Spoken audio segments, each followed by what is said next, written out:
Qanday paytlarda jinlar insonlarning oldida bo'lishadi?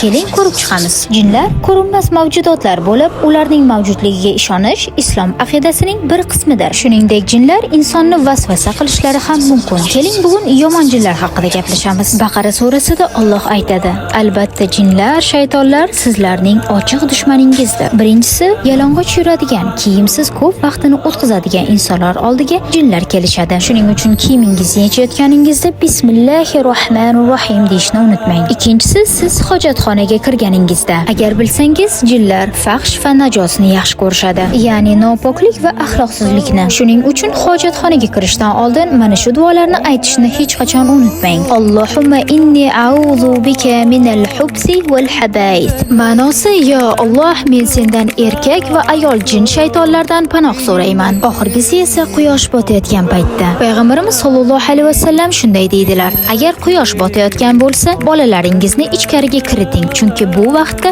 shaytonlar tarqaladi. Ulardan qo'rqmang va Allohga duo qiling.